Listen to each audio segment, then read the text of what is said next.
Welcome to today's presentation on well trades, farm outs, support agreements, and promotes. Well, I heard a funny joke the other day and I wanted to share it with y'all. And I'm going to use my Cajun accent. Boudreaux and Thibodeau, they decided they was going to go fishing one day. So they went to the place where you can rent the boats, and they rented a boat, and they got in the boat and they drove out into the Gulf of Mexico, and they found that they had the best fishing they had ever had in their life. They were pulling in all kind of different fish in, and man, they had more fish than they'd ever had in one spot in their life. So Boudreaux says, Thibodeau, man, we got to remember this spot. We got to mark this spot so we can come here tomorrow. So Thibodeau says, oh, that's a good idea, Boudreaux. That's a good idea. So he marked the spot, and then they headed back to the rental place, and they were turning the boat. And Boudreaux says to Thibodeau, he says, Thibodeau, I told you to mark that spot. Did you mark that spot? He said, yeah, Boudreaux, I sure did. He said, well, how did you mark it? He said, well, I put a big old red X right here on the side of the boat. Boudreaux said, Thibodeau, you must be a damn fool. He said, how you know we're going to get this boat tomorrow? So this is an apropos joke because that's basically what we're talking about when we're talking about well trades, farm outs, support agreements, and promotes. We're basically talking about marking our spots. You can literally think of this like a dog marking their spot on all the acreage that they want to use. So we're really talking about well trades and support agreements and promotes. That's all economics of the well.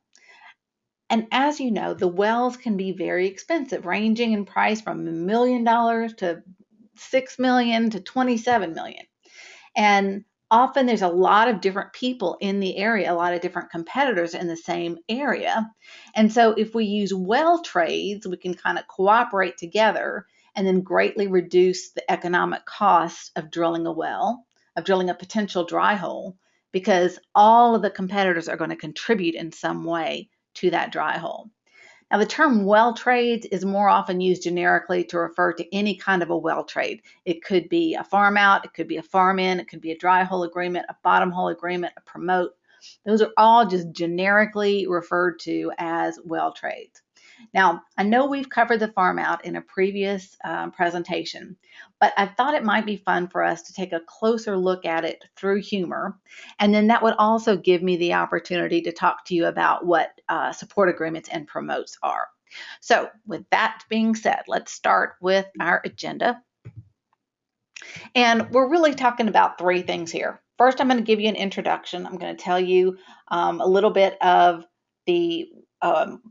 a little bit about why we do well trades the way we do them. We're going to talk about the different kinds of well trades, all the different types. And then we're going to look into farm outs and support agreements. Now, you are already familiar with the farm out because you've watched the farm out webinar. So I thought we'd do a different take on it. And that is to kind of show you how a negotiation would work for a farm out agreement. And I thought the best way to do that was to do it from Shark Tank. So we're going to have, an invention presented, and you should have watched the Phineas and Ferb cartoon before you are watching this. And, Dr. Doofenhines is going to present an invention that will let you drill on someone else's land, even though you don't own that person's land. So within that, some of the questions will show what support agreements are. So I hope this isn't too corny for you. I just was really trying to rack my brain to come up with a new farm out presentation. And they were all just so boring. All the articles I read were just so boring. And I thought, how can I bring this to life? So bear with me. And then that gives us the opportunity to talk about promotes. We're talking about farm out, support agreement, and promote. So support agreements are dry hole agreements, bottom hole agreements, and promotes is what happens at NAPE. So we'll go over all that. But let's begin with the main reason we want to mark our spot. Dorsey Roach is the leading expert on farm out agreements. I believe he's the land manager at Cheyenne Oil and Gas Company. But this is what he says, quote, the whole purpose behind well trades is to tie up interest owned by others in the prospective tract or area. So in other words, end quote. In other words, before a company drills an exploratory well, it should have some interest in the adjacent acre, either by owning it, controlling it, or supporting it, or also known as contributing it. That way, if the well is a producer, we can continue to drill and develop our interest if we have some control over the adjacent acreage. Otherwise, our neighbors could just sit back and wait to see how our well does. And if it's dry hole, they won't put any of their money in the earth. So we would be bearing all the risk and expense. So the idea behind well trades is no, no, no, no, no. We're not going to let you guys sit back. You're going to have an interest in this too. It may not be a working interest, but you're going to have some kind of a vested interest in this. Either you're going to contribute to the cost of it, or you're going to give us some kind of an option farm out. So that is kind of the background of well trades. Now, keep in mind that we are talking about exploratory wells here. This is not wells that are in a producing field. This is what we call a wildcat area, an area where it's not known whether oil and gas exist. So in those kinds of situations, that's why we want to make sure that we either own it, control it, or support it. So around the adjacent acreage where we're going to drill, or where drilling is going to occur, or where our property is, we're going to have some interest in all of the adjacent acres around it, even if we don't own it, our neighbors. So own means you either own the minerals, that's mineral ownership, or you own the leasehold. So that's what a lessee would be. You take a lease from a lessor, then you say the lessee owns the leasehold. The next thing would be farmouts, control. So when we're talking about controlling it, that means you have the option to drill on it. You agree to drill an initial test well in exchange for a significant interest in the acreage. So that's what a farm out agreement is. A farm out agreement is giving you control over someone else's land. Now, a term assignment is very similar to a farm out. It's basically a farm out in an assignment. And you give the assignment, the term assignment, and you say this assignment is good as long as production occurs from this property. So you give the assignment over up front and you spell out the terms in that term assignment. So it's the same thing as a farm out. It's just a different way of doing it. Really, it just files the assignment of record. And then if there's no production, then they just assign the lease back to us. So that's the term assignment. Next is to support it. Support it means that we're going to get a cash contribution. We're going to receive money from our neighbors to reduce the well. Now, there's two types of support, and that is a cash support. That is this bottom hole and dry hole agreement, or I'll give you 50% of my acreage. So we've got the dry hole and the bottom hole, and really the farm out is kind of a support agreement. Oh no, I'm sorry. The acreage would be, I would just give you that outright.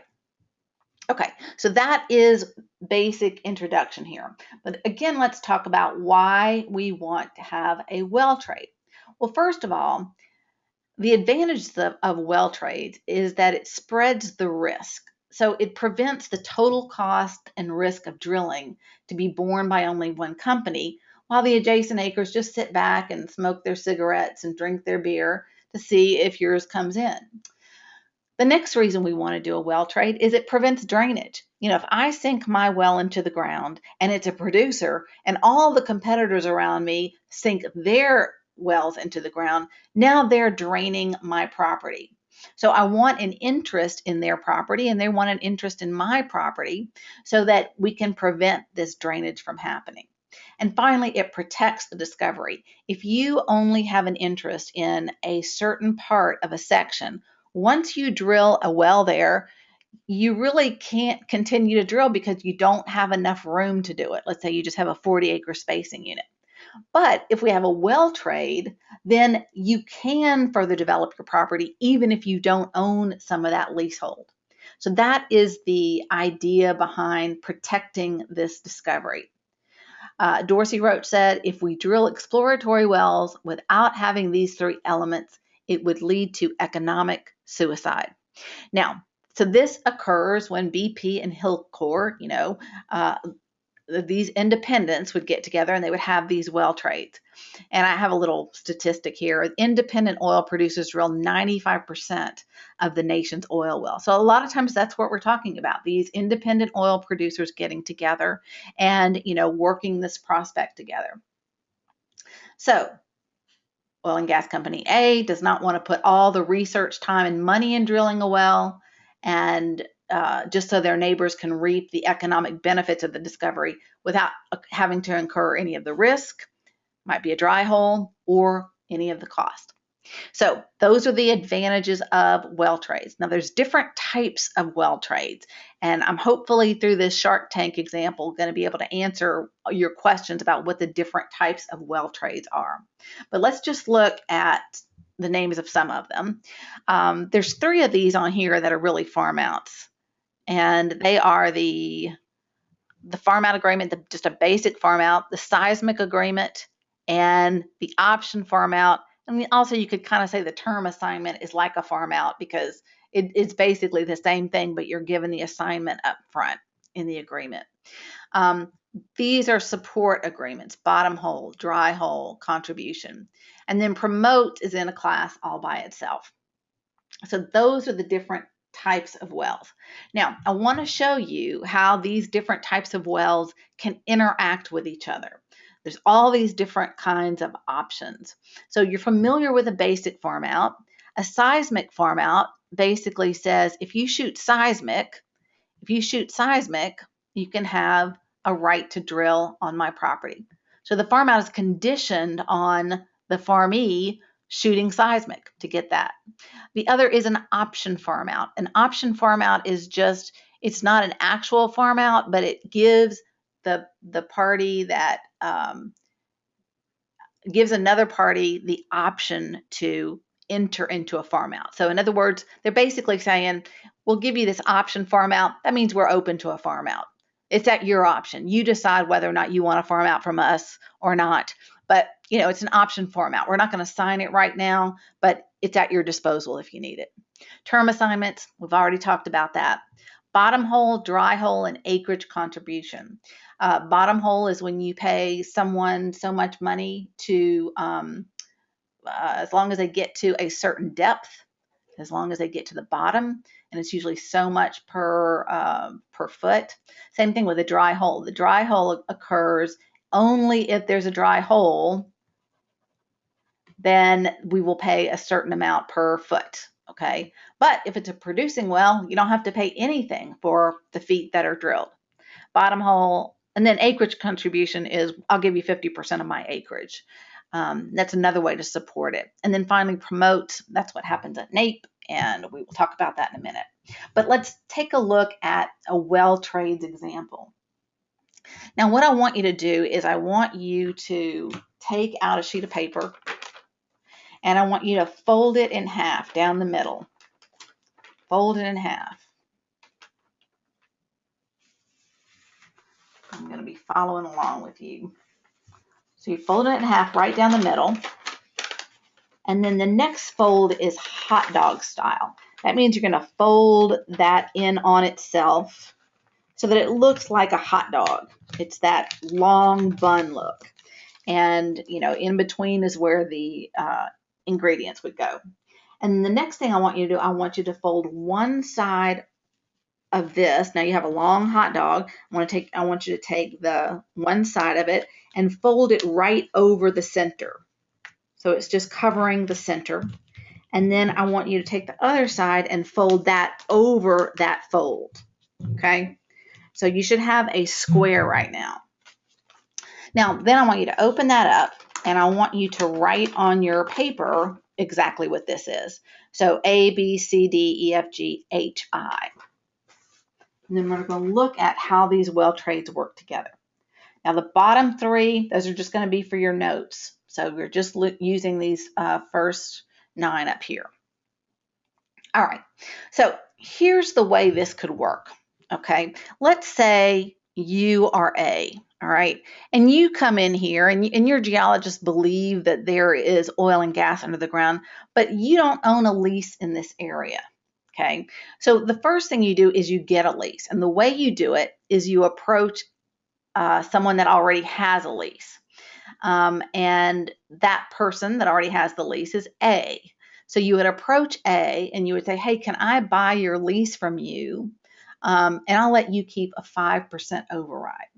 So A buys the lease from I for a 5% overriding royalty interest. So this is A's lease. She sells that lease to I. Now I has an interest where they didn't have an interest before. And then what is A going to get out of it? A is going to get a 5% overriding royalty interest. And what is I getting? I is getting a lease where he didn't have one before. So now I owns A's lease. Okay. A doesn't have a lease anymore. A only has a 5% overriding. So if there is production from the well, whatever well is drilled, A is going to get a 5% override of that well, whatever well I drills. Okay. Now, B then contributes dry hole money in exchange for geologic data. So B is going to enter what's called a support agreement, and this is going to be a dry hole agreement. And in the dry hole agreement, where B says, I will pay you, I, so much per foot, and if this well is a dry hole, then I'll pay you the amount. Okay, so if there's production, there's nothing. The person that gave this dry hole agreement doesn't have to pay anything. And so as we go, I just want you to be writing on your paper what each of these people is contributing. So just write what I'm writing. Now C says, look, I'll contribute something to this. I'll grant you a farm out, but first you have to shoot seismic on my land, because what I'm interested in is the geologic data. So if you agree to come and shoot seismic on my land and give me the data, then I will farm out to you. So we have a seismic farm out here. C has farmed out his acreage to I, okay, on the condition that I shoot seismic. D is getting, he's going to contribute 50% of his acreage cost. So he contributes 50% of his acreage. So now I owns 50% in here and 50% here. So he owns 50% of D's interest. All right, now E, that's where we want to drill the well. So I don't have any money for or E doesn't have any money to actually drill out on himself, and so he says to I, hey I want to farm out my land to you. If you come on my land, or actually I would approach E. This could happen either way. I would approach E, and they would either, E would say, can you come in and I'm going to farm in my acreage. That means I want you to come in and farm it out. Or A might approach them and said, hey, will you farm it out to us? Okay, farm out, farm in, we'll talk about in a minute. But E is where we want to put the well. Okay, and so what E has said he's going to do, he has farmed out his interest to I. So now I has 100% working interest here. And E says he wants a 70-30 farm out.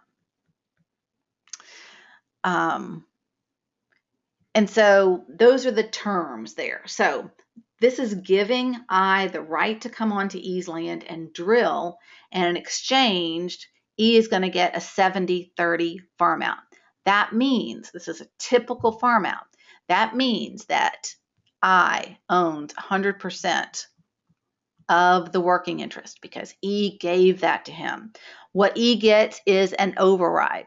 Sometimes it'll say a 5% override. Sometimes it'll say 25% less lease burdens, meaning deduct out the royalty fractions. But generally it's, and then after the well pays out, if the well is a producer and, it's producing, during that time, that's when the overriding royalty interest is going to kick in. So E is going to get an overriding royalty interest while the well is producing. And then once the well pays out, E is going to have the option to get a 30% working interest. So that leaves the remaining balance is 30%. So after the well pays out, E has the option to take this overriding royalty and throw it away and instead get a working interest. So this, you've heard before, is called an option to convert. An option to convert meaning that E has the option to turn that overriding royalty interest into a working interest. So the override goes away if this is what they elect. And then E would get a 30% working interest, and now I has a 70% working interest in this area. I want you to be familiar that this has a number of terms, this overriding royalty conversion. So some people call it a back-end option. And the reason they call it a back-end option was because E started with 100% working interest. And then he gave that working interest to I. But then when the well pays out, he wants to come back in and get another working interest. So he's backing in, I gave my overriding royalty, I got rid of it. Now I want to come back in and pick up a 30% working interest. So that's one way they call it, is a back-end option. The other term they use is a convertible override. Convertible overriding royalty interest. That means this royalty interest can convert, can change into a working interest. So you have a convertible override, you have a back-end option, and you have an option to convert. Those are all the same things. So don't get intimidated when you hear these different terms bandied about. They're just different ways of saying it. As long as you understand the concept that an overriding royalty could turn into a 30% working interest if the well pays out. And some farmouts will say it happens automatically, and some farmouts will say it's up to E to decide whether or not he wants to just keep his override. Maybe he doesn't want to have to pay for a share of the drilling cost. So E might say, you know what, I'm good. I don't need to convert this override into a 30% working interest. We were really just interested in the geologic data. We have that, so we're just going to let you continue to pay us. We're not going to pay anything. That is at E's discretion, or if the farm out says it happens automatically, then it happens automatically. And I know I don't need to tell you this, but everything in the farm out agreement is negotiable. So you could have it this way or you could have it that way, depending on how the parties choose. Then F says, I want an option checkerboard farm out. So F is giving to I, F is giving to I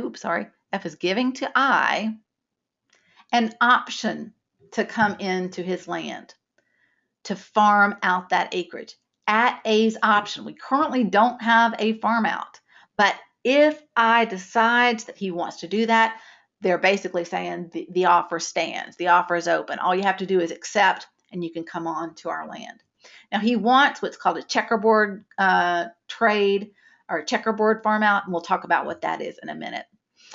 Then G is going to contribute some money. He's going to have a bottom hole agreement. The bottom hole agreement says as long as he gets to the bottom, he's going to pay so much per foot. So as long as the driller gets to the bottom, the driller, then G is going to owe the driller this money here. Okay, so then we look at, where are we? H, again, another option farm out, but he doesn't spell out that it's checkerboard. It's just an option farm out. Again, I has an option to come onto H's land and drill on that land. And so you see how if we drill a well, now I's intention is to drill a well here on E, but remember he didn't own E, so E farmed out his interest. So you see that if this is a productive well, that these people have contributed to it. So I hasn't taken all the risk and all the burdens while these guys just sit back and see how the well does. So they all share in the burden, they all share in the risk. They're going to lose money here, they could lose money there. But if it's a producer, look what he has. He has the option to shoot seismic on C's land and get a farm out agreement from C, so he could put a well on C. He has an option to do the same thing for F, an option farm out. And so he could come on F's land after this. Of course, he owns his own lease. He could always drill on his own lease. He has the other option farm out here. These guys are contributing money. Now he has a 50% interest in this property. So that's what I has there. I doesn't have any interest in here, but if there's production, oh, I'm sorry, this is the lease he bought. So this is the lease that I bought, and he gets a 5% override. A gets the 5% override. So we have a dry hole agreement. So you see how they're all working together so that I is not the only one assuming all this risk. So that's how they all work together. I always get a question about what's the chronology? How does this happen, in what order? And these really kind of all are all over the place. But what you can say there is a chronology is you can say that there's an agreement, and then if it's a farm out agreement and it's earned, then there's going to be an assignment. Initially, there's going to be an assignment of this overriding royalty. So I is going to assign to E a whatever percent overriding royalty interest. That's going to be in an assignment, filed of record. And then when E decides I want to turn this into a working interest, that's going to be an assignment from E back to I for the override, and then I would assign the 30% working interest. That is the only sequence that happens. The agreement is signed, the earnings barrier is met. That means they do what they're supposed to do to get the farm out agreement, and then there is an assignment. So that's really the only chronology that you can say happens consistently. So this is what your paper should look like.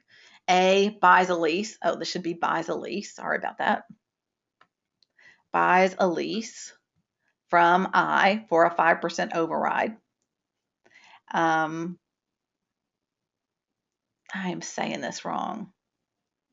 Let's see. A sells his lease to I. And A is keeping this 5% override. So that means I owns A's lease. B contributes a dry hole, so much per foot, $10 per foot, a dry hole agreement. That means if they drill to the target depth, that means if the well is not a producer, then he has to pay this $10 per foot. Seismic option in farm out under C, giving I the right to come onto the land as long as he shoots seismic. D is going to contribute 50% of his acreage. So now I owns a 50% interest in D's interest. E farms out to I, 70-30 farm out. But I forgot to tell you one part, and that is, let's say, well, I'm going to get to that in the shark thing, but you might include an AMI agreement in your farm out agreement. Then F has the option checkerboard farm out, G contributes bottom hole money, H has an option farm out, and I owns A's lease, and he also owns 100% of I's working interest due to the farm out. I'm sorry, E's working interest due to the farm out. Okay, now farm outs, this is kind of what my research turned them. All the articles had this same kind of pattern. First of all, the most common provisions is you got to know what the subject matter is. So you want to know where the well is going to be drilled, what the location is, how many acres it's going to cover, and what is the depth that we need to drill to. And usually in the depth, they'll say so many feet to the stratigraphic equivalent of the Barnett Shale or whatever they're trying to drill. So that's how they'll say it. Then they have what's called the earnings barrier. And that means what does the farmee have to do to earn the acreage. He has to drill a well by a certain date, by a certain deadline, to a certain depth. And it could be one well, it could be multiple wells. And it just varies depending on what the contract is. And then the last thing is the interest assigned and reserved. So they talked about different types of interest, divided, undivided. Really, I don't think that's relevant. It's just kind of esoteric, if you ask me. Then an overriding royalty interest is assigned, a working interest is assigned, and a lot of reasons times that they may farm out because they don't have a drilling unit available. So that's another reason for a farm out. But that is not assigned. I don't know why that is in that section. That is a mistake. Okay. Oops. I don't want to confuse anybody. Okay. Now, the difference between a farm out and a farm in, I don't want you to get confused about this. It's basically the same thing. So let's say that this company owns this property. Company Cajun Drilling owns this property. And their geology says, you know what, this is dog acreage, man. There is nothing, we have wasted our money. We don't want this acreage. We're not interested in it. And so let's see if we can farm it out to someone else. Let's see if someone else will come onto this land and drill. And then at least that way we get something. We'll at least get an overriding royalty. The leases were about to expire, so we weren't going to get anything. So let's see if we could get someone to come and drill on this land. The other thing it is let's get someone to come into our property. So if you want someone to come into your property, that's called a farm in. If you want someone to take your interest, that's called a farm out. So a farm in, we're inviting someone to come in to drill on our property. Farm out, we're sending it out for someone else to drill it. Now, maybe this isn't dog acreage. Maybe this is just Cajun Drilling can't afford. Maybe they think it's really hot acreage, just like the other company does, but they can't afford to drill it. So they're going to say, see if you can get someone else to drill it, and then they'll save all of these leases that are about to expire. And then that way we can have production. So most people just refer to it as a farm out. But you will hear people say farm in. I just wanted you to know that it's really the same thing. Now, there's different names. This is the farmor. And the farmor is, I'm sorry, this is the farmor, I'm sorry. The farmor is the owner of the leasehold. Another way to say it is the farmor is the non-drilling party. The farmee is called the drilling party. So drilling party and farmee means the same thing, and non-drilling party and farmor, think about owner, owns the oil and gas leases. So to the party giving up the acreage, it is a farm out. To the drilling party, someone that wants to drill onto their land, it's called a farm in. All right, now let's turn to Shark Tank now. Now, I hope this isn't too corny for you, but I just thought it was a great way to kind of show you how a negotiation might work. I think Shark Tank for us in the oil and gas business is really beneficial because you can see how deals are made. So this is that Dr. Doofenhines, and he is presenting a new invention to the sharks. And this is his pitch for his new invention. He says, sharks, has this ever happened to you? You want to gain a working interest on another company's acreage without owning the oil and gas leasehold. So you want an interest on someone else's land, but you don't even have a lease on that land. Or have you ever had leases that are expiring and you just don't have the budget to drill it, but you really want to save the leases? Or if you're drilling on nearby acreage and you want to tie up the prospect so that you can continue to develop your production. Has that ever happened to any of you? Well, don't worry. From now on, we have a new invention that's going to help you, and it is called the Farminator. Now, the way this works is that first of all, you click on the green button to turn it on, and then you decide if you want a farm in or a farm out. But it really doesn't matter. If you pick farm out, it could be a farm out or a farm in. But let's just say you've got two separate choices here. So if it's a farm in, that means you want someone to come drill on your acreage and you get an override. So if that's what you want, press this blue button. If you want a farm out, that means you want to drill on someone else's land and get a working interest, even though you don't own it. So press the red button for a farm out. Now, when you press the button, what comes out of this little hole is the duties for each of them. So what do you have to do to earn that? So what you need to do then is go earn. This is called the earnings barrier. I've seen it written as the earnings barrier. That means, what do you have to do to earn it? Do you have to drill one well? Do you have to drill multiple wells? Do you have to drill to a certain depth? Do you have to drill by a certain deadline? So those are all the earnings barrier, and that's all going to be printed out here. So let's then look at the first question comes from Mark. He says, what if I press the button to farm out and then I decide not to drill? So this guy is going to say, the inventor says, look, there's no liability. If you decide against drilling after we sign the farm out agreement and you just decide you don't want to drill, the farm out is nullified. There's no breach of contract. There's no liability on your part. So you have the option to decide whether or not you want to drill.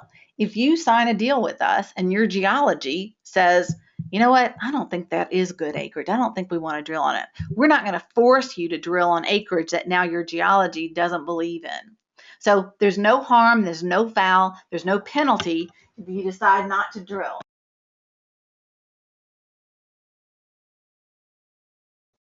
So that is Mark's question.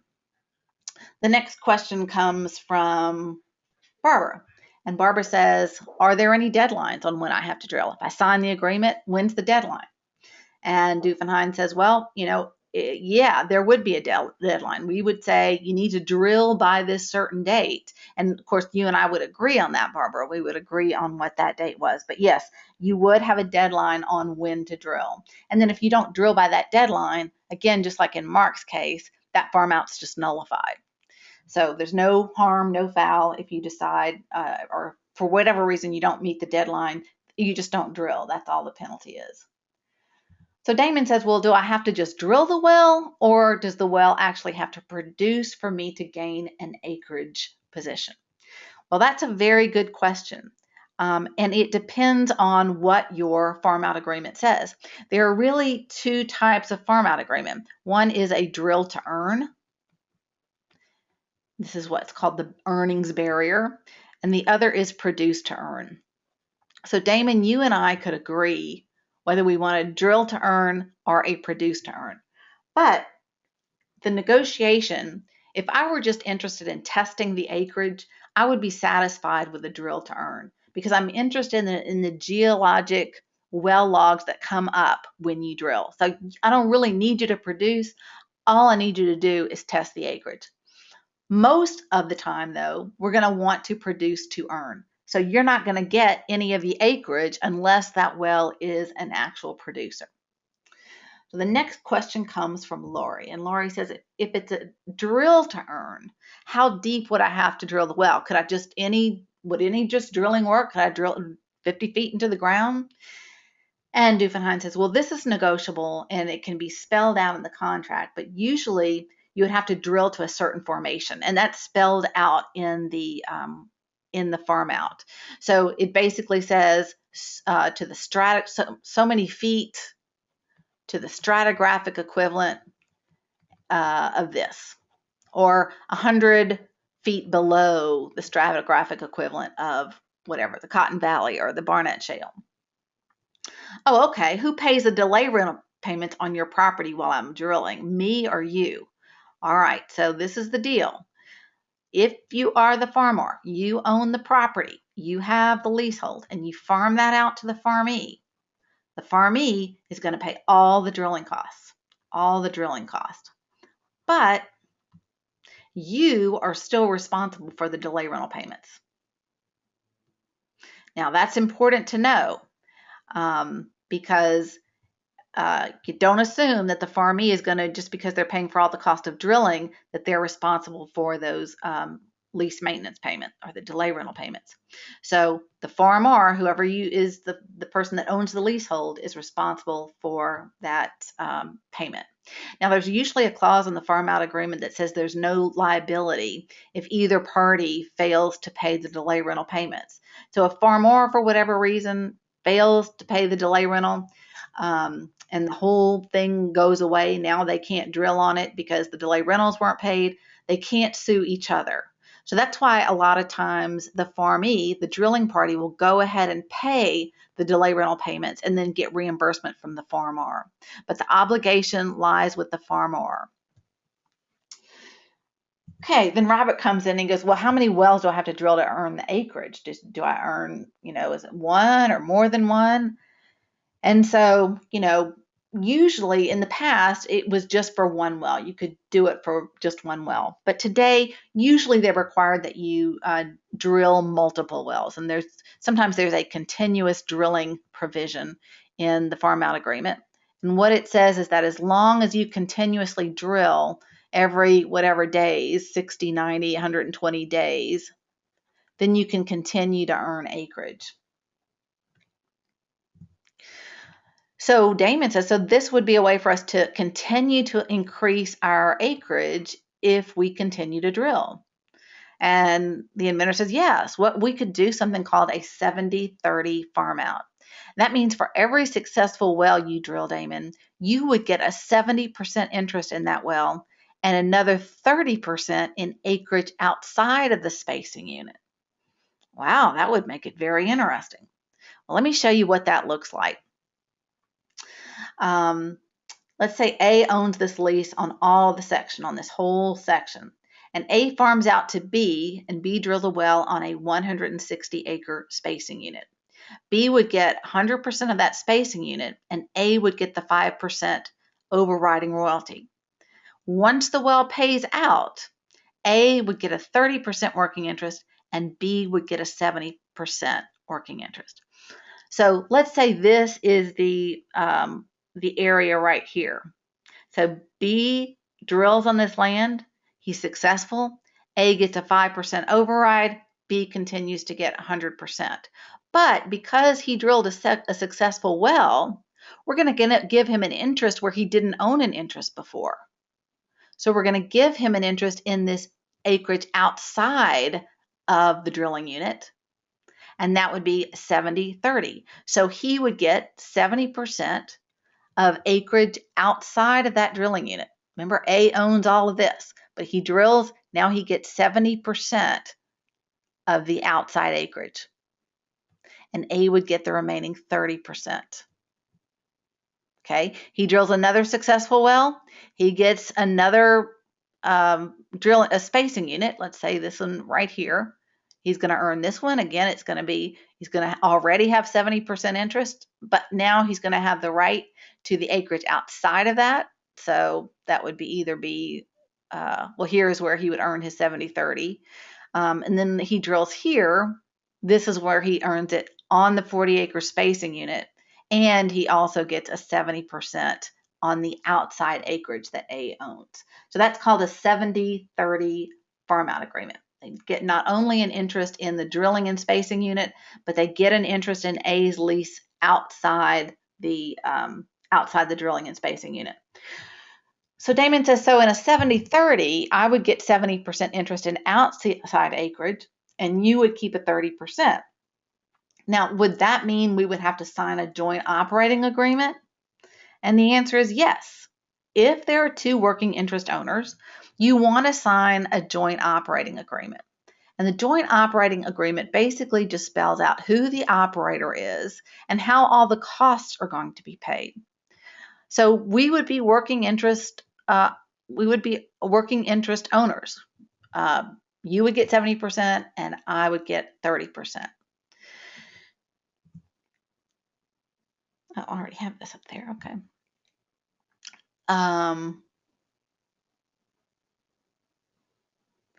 he says, yeah, we would have to sign a JOA. Well, Damon says, well, what if I didn't want to go in with you on additional wells? I want to own 100% interest somewhere. I don't want to sign a JOA with you and negotiate with you. I want to own it 100% myself. I just want 100% interest in the acreage.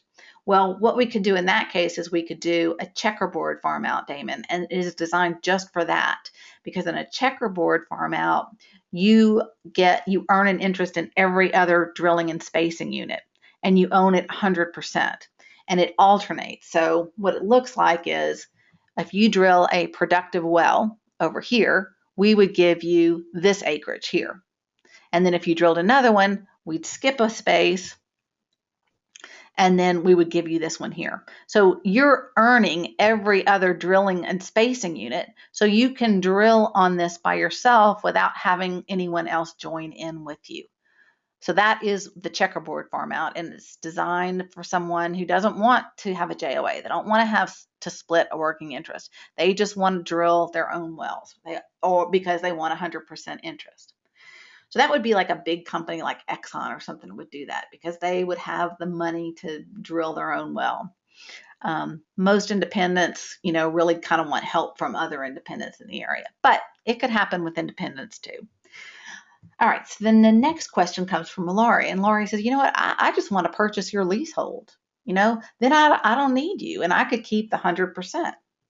Well, most companies are not going to sell you their leasehold, because whatever money you give them for that leasehold will pale in comparison to the millions of dollars that they're going to get because they have a right to drill on that land. So we say, no, sorry, that leasehold is just not for sale. So then here comes Mr. Wonderful. What if there's still some unleased acreage in the area? Who would get those? Whoever got to them first? Well, what we would do in this case, Mr. Wonderful, if there was unleased acreage in our farm out area, we would sign an AMI. An AMI agreement stands for an Area of Mutual Interest Agreement.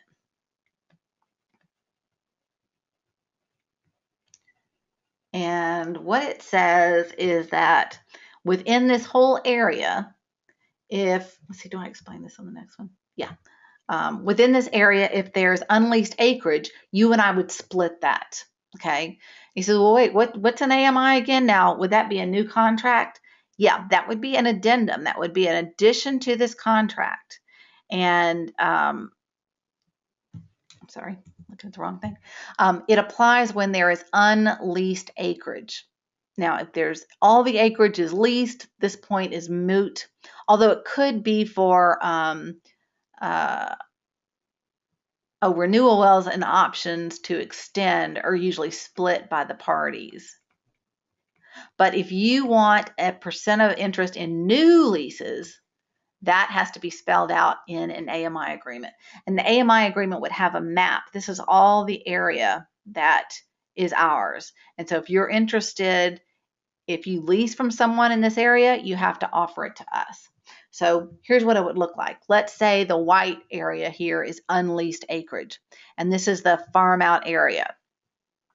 Okay, in that case, we would create an AMI agreement, and it would say, okay, anything that's acquired within the boundaries of this prospect.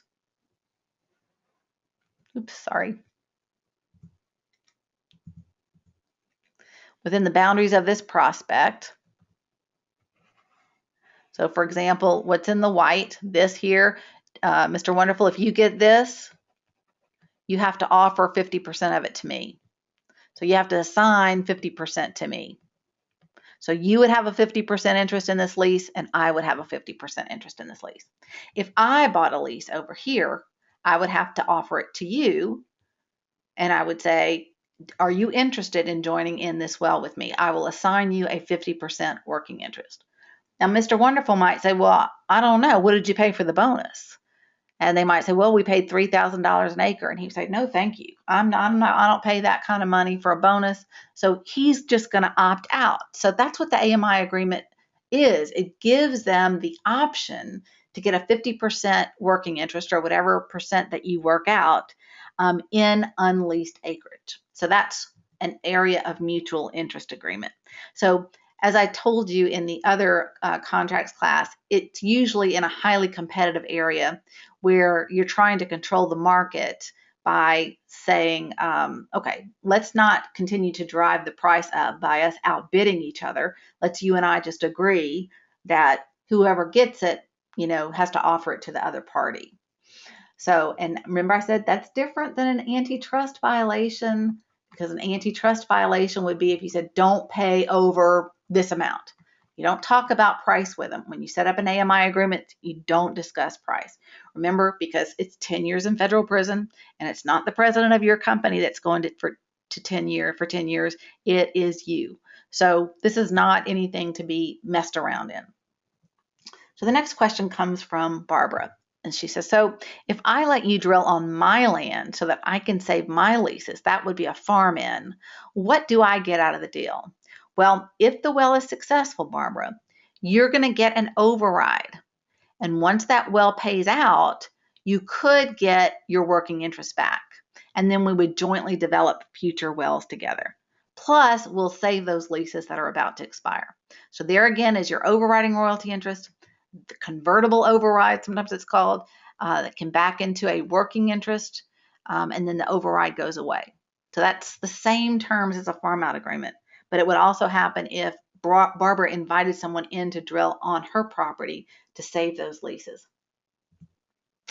And Damien says, now what if I'm drilling? I'm legitimately in good faith drilling, but I encounter granite or some other condition that makes drilling impossible. Do I still earn the acreage? Well, it depends on what the farm out agreement says. Usually there is a substitute well clause that says if you drill, and you encounter some kind of impenetrable substance, you can start another well. You can start a substitute well since this one didn't work out. Now, some will say, look, we will give you an assignment up to the depth that you actually drilled. But others will say, no, the contract said you were going to drill to this depth. You didn't drill to that depth. I know it was because it was a granite and it was impossible for you to drill, but too bad, so sad, you haven't earned anything, but we'll let you try again. We'll let you have a substitute well. So, So Mark says, well, I'd like to make an offer. So I will drill on your land and in exchange for a working interest. So Mark wants that 100% working interest. And I'm going to pay for most of the drilling costs, but I want you to pitch in some of the cost to a bottom hole or dry hole agreement, because I'm not going to pay, $6 million. You're going to have to help out in some way. So I'll do a farm out with you, but you're going to have to contribute some cash to the deal. So those are the two support agreements that we talked about. These are cash contributions. So one is a dry hole agreement and the other is a bottom hole agreement. Now they both are for so much money per foot. Those is going to be spelled out in the terms of the contract. But if there's a dry hole, the non-drilling party is going to have to pay the drilling party if there's a dry hole. If the well is a producer, the non-drilling party doesn't have to pay anything. It's only if it's a dry hole. The other kind of contribution they could have is a bottom hole agreement. And that says, as long as you get to the bottom, you've completed your obligation. So the bottom hole agreement says so much money per foot, but you are going to pay it as long as you get to the bottom of the hole. So even if this well is a producer, you're still going to have to pay what you owed per the bottom hole agreement, so much per foot. It's not like the dry hole agreement that says if there's production, hey, you don't owe us anything. This is like, nope, you're going to help us drill all the way down to this depth, and this is how much money you're going to pay us per depth. So that is the distinction between a dry hole agreement and a bottom hole agreement. Dry hole is conditioned on there being a dry hole. If there's a dry hole, then yes, the non-drilling party will have to pay. If there's production, the non-drilling party does not have to pay in the dry hole agreement. A bottom hole agreement doesn't matter if it's a producer or not. As long you're going to have to pay for so much per foot to get to the depth that we set forth in the contract. Okay. So Mark says, well, I really like you, but I'm not going to sink 6 million in my own money and bear all the risk of a dry hole without any contribution from you. And for that reason, I'm out. So then Robert comes in and he says, I'll make you an offer. I'll give you the same deal that Mark gave you, but you won't have to pay any dry hole or bottom hole cost, but you're only going to get an override. I'm not going to give you an option to convert to a working interest. So no working interest. So we have to think about that for a minute. And we say, you know what? No, sorry. The whole reason I'm doing this is because I want a working interest. So I'm not going to accept your deal that I just get an override and you continue to have 100% of the working interest. So Robert says, well, I was willing to work with you, but I don't want to be a working interest partner and I have to deal with you as a partner day-to-day basis in a joint operating agreement. And for that reason, I'm out. So you see, you can negotiate whatever you want. You can just say you're limited to an overriding royalty interest. That's not the industry standard, but anything can be negotiated. So in this case, Robert is saying, I want a no option to convert. You don't have the right to turn that override into a working interest. Laurie says, do you have the patent? Oh, sorry, got my clip art messed up. And the inventor says, no, really, the profits come from the farm outs and the farm ins. It doesn't really come from the machine itself. But this machine is fully customizable and it can print out whatever terms you spell out. And Laurie says, well, I was more interested in the machine than the actual agreement. So for that reason, I'm out. So here comes Barbara. And she says, I think you have an interesting concept, but I don't really have any background in the oil and gas business. And so for that reason, I'm out. So Mr. Wonderful says, well, it looks like that just leaves Damon and Mr. Wonderful. Damon, what are you going to do? Damon's going, well, I'm not sure. So Mr. Wonderful says, okay, let's do this. I'll drill on your land and I'm going to earn that working interest. And you'll get your override of 20% less lease burdens until payout. So that is, you would get an overriding royalty of 20% minus the royalty, 18.75% if it's a 3/16 royalty. And that's what your overriding royalty is going to be. So that would be like, what, a 2% override? So that's what I'll give you. And after payout, you can convert your overriding royalty to a working interest of 25%, and I'm going to keep 75%. Now, the inventor says, Damon, what do you say? Damon says, that's too rich for my blood. I'm out.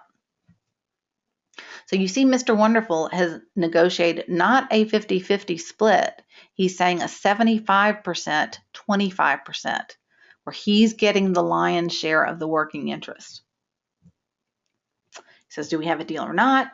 And Pfeffenheimer says, yes, we do. Congratulations, and welcome to the 21st century oil and gas industry.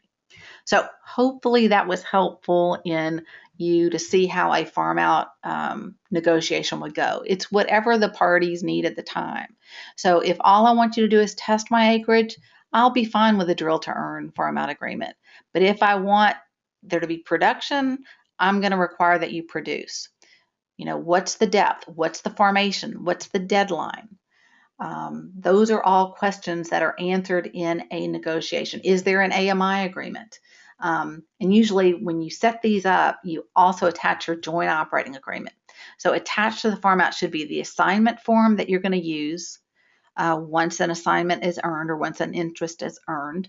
Attached to that, you're going to have your AMI agreement attached to it. And then the other thing you're going to have attached, the other exhibit, is going to be the joint operating agreement type that you are going to use. So all that needs to be spelled out up front before there's any drilling, because people get kind of greedy once they see how the well turns out. So all of that is agreed to up front before we know the well is producing or not. Everyone's on equal footing. You negotiate the assignment terms, you negotiate the AMI, and you negotiate the type of joint operating agreement. So if you have production, all of those things are in place.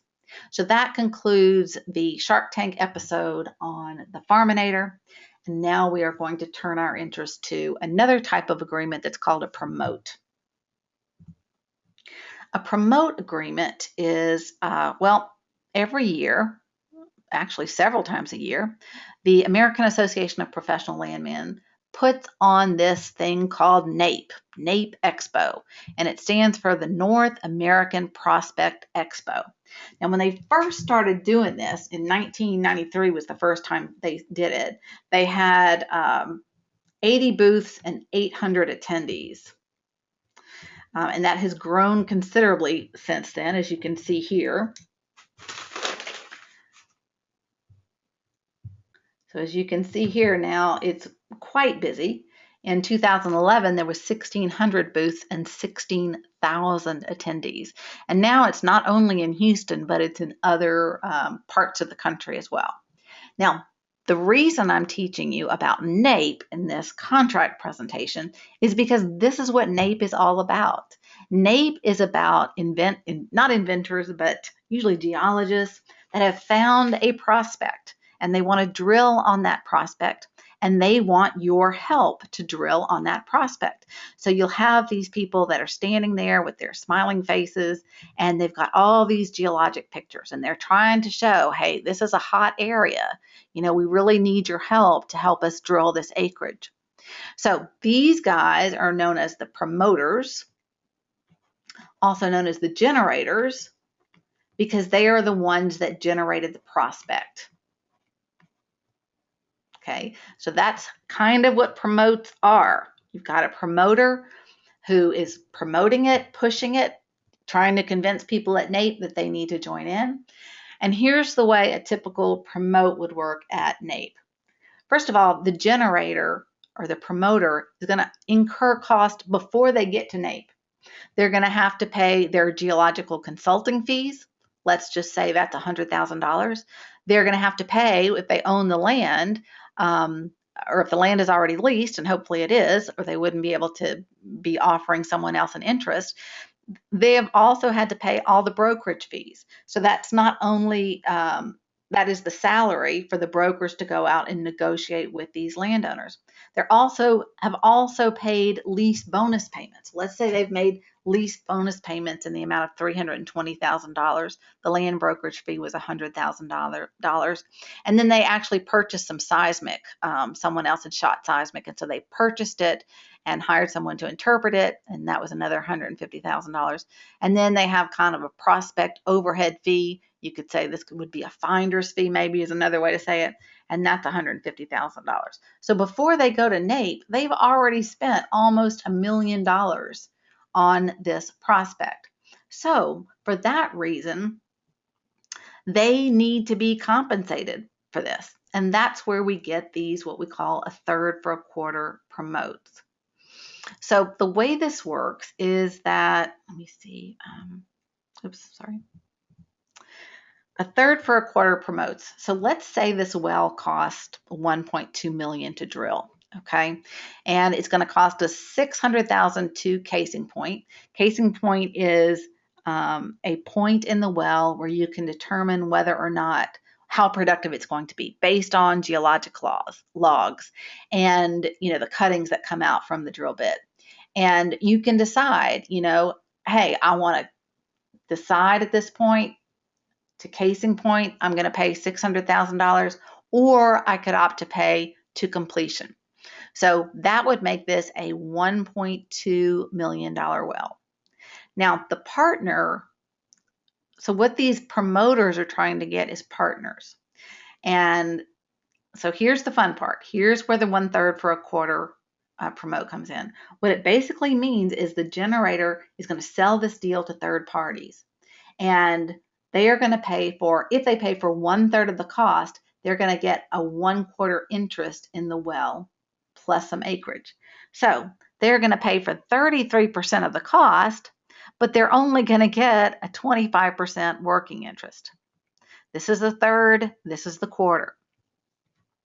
So let's see here. So the partner is going to pay more because remember the generator has already spent the money. They've already out 820. So sometimes people will say, you know, they get a free look down the hole. That means they're not having to pay anything for the drilling costs. Or sometimes they'll say they're a carried interest, meaning we are carrying them on our backs because they're not paying for their fair share. So before there is before there's production, oh wait, let me see how to say this. While the well is drilling, once there's production, once the well is drilling, the partners, the people that invested in it, are going to have to pay for their 1/3 of the cost to get their 1/4 interest. Once the well is productive, then this person no longer gets this 33.33 interest. They only get a 25% interest. So let's take a look at some of the issues that come up in promotes. Now, these are all negotiated terms. So first of all, do the participants pay the promoter on all costs? So are they going to have to pay them for the bonus, for the broker's fees, for the finder's fee, all of those different things? Sometimes you can negotiate on the different costs that the participants are willing to pay for. Pay the promoter for. So they may say, I'll pay you for the bonus, but that's it. Or they may say, I'll pay you for the brokerage costs, but that's it. So the promoter may require the participants to pay for certain costs. Do the participants pay a prospect fee? Well, yeah, they might waive their prospect fee since they're already being allowed to ride down the hole and get a free look. Or they may not. They may say, no, I've got this service fee built in here, this finder's fee, it's going to stay there. Do the participants accept an overriding royalty interest? So there might be some overriding royalty interest in a lease if the trade supports it. So the participants may be able to accept an overriding royalty in that lease. And then is it a carried 1/3 or is it a carried 1/4 or 1/8 or what is it a carried of? And in your text, it gives you some examples of it. So now the question I always get is, so you have to have 3 people, right? It's 1/3, 33%, 3 people. Well, no, you don't have to have 3 people. You can have, more than 3 people in the 33%. You can have someone with 11%, 11%, 11%. So we have, people that their total interest would equal 33%. And then their interest in the working interest would be reduced by whatever. In this case, their working interest would be reduced by 1/3 because they only own 1/3 of 1/3. And so it would be 1/3 of 1/4 is what they would own. So those are the types of negotiated terms.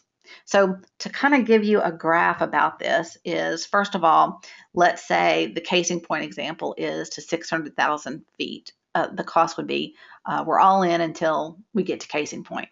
That's going to cost $600,000. And each party, if they want 1/4, they're going to put in 1/3. So let's say partner A, we've got $600,000. They're each having to pay for 1/3 of it. 3 goes into 600, $200,000 each.